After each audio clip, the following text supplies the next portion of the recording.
మత్తయి సువార్త 9వ అధ్యాయము. తరువాత ఆయన దోణి ఎక్కి సముద్రము దాటి తన పట్టణంలో ప్రవేశింపగా, ఇదిగో జనులు పక్షవాయువుతో మంచము పట్టి ఉన్న ఒకని ఆయన యొద్దకు తీసుకొని వచ్చిరి. యేసు వారి విశ్వాసమును చూచి, కుమారుడా, ధైర్యముగా ఉండుము, నీ పాపములు క్షమించబడి ఉన్నవని పక్షవాయు గల వానితో చెప్పెను. ఇదిగో శాస్త్రులలో కొందరు ఇతడు దేవదూషణ చేయుచున్నాడని తమలో తాము అనుకొనగా, యేసు వారి తలంపులను గ్రహించి, మీరెందుకు మీ హృదయములలో దురాలోచనలు చేయుచున్నారు?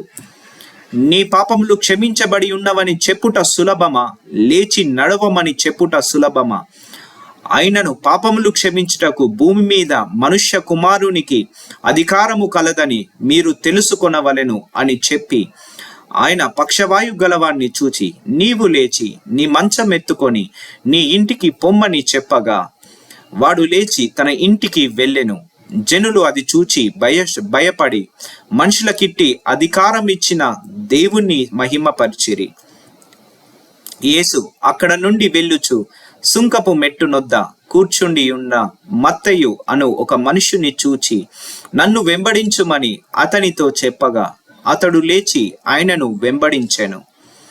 ఇంటిలో భోజనమునకు యేసు కూర్చుండి ఉండగా, ఇదిగో సుంకరులను పాపులను అనేకులు వచ్చి ఆయన యొద్దను ఆయన శిష్యుల యొద్దను కూర్చుండిరి. పరిసయ్యులు అది చూచి, మీ బోధకుడు సుంకరులతోనూ పాపులతోనూ కలిసి ఎందుకు భోజనము చేయుచున్నాడని ఆయన శిష్యులను అడిగిరి. ఆయన ఆ మాట విని, రోగులకే గాని ఆరోగ్యము గల వారికి వైద్యుడు నక్కర లేదు గదా, అయితే నేను పాపులను పిలువ వచ్చి తిని గాని నీతిమంతులను పిలువ రాలేదు, గనుక కనికరమునే కోరుచున్నాను గాని బలిని కోరను అను వాక్య భావమేమిటో మీరు వెళ్ళి నేర్చుకొనుడని చెప్పెను.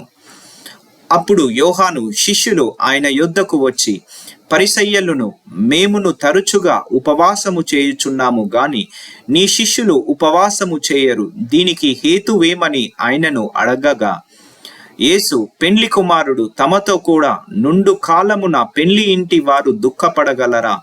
పెండ్లి కుమారుడు వారి యొద్ద నుండి కొనిబోపడు దినములు వచ్చును, అప్పుడు వారు ఉపవాసము చేతురు.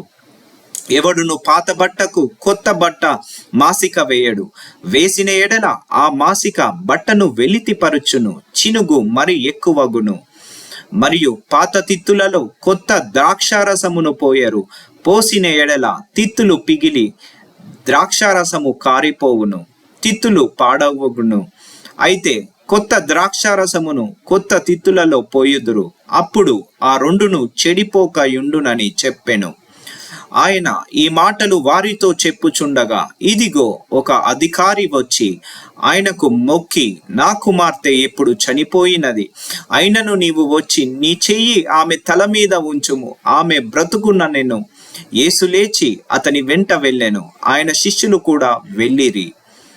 ఆ సమయమున ఇదిగో 12 సంవత్సరముల నుండి రక్తస్రావము రోగము గల ఒక స్త్రీ, నేను ఆయన పై వస్త్రము మాత్రము ముట్టితే బాగుపడుదునని తనలో తాను అనుకొని ఆయన వెనుకకు వచ్చి ఆయన వస్త్రపు చెంగు ముట్టెను.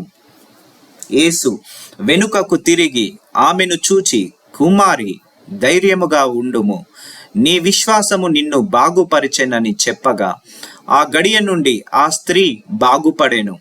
అంతలో యేసు ఆ అధికారి ఇంటికి వచ్చి పిల్లన గ్రోవులు వాయించు వారిని గొల్లు చేయుచుండు జనసమూహమును చూచి, స్థలమీయుడి, ఈ చిన్నది నిద్రించుచున్నదే గాని చనిపోలేదని వారితో చెప్పగా, వారాయనను అపహసించిరి.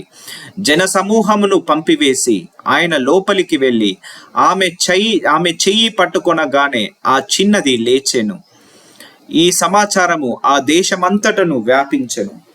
యేసు అక్కడ నుండి వెళ్ళుచుండగా 2 గుడ్డివారు ఆయన వెంట వచ్చి, దావీదు కుమారుడా, మమ్మును కరుణించమని కేకలు వేసిరి. ఆయన ఇంట ప్రవేశించిన తర్వాత ఆ గుడ్డివారు ఆయన యొద్దకు వచ్చిరి.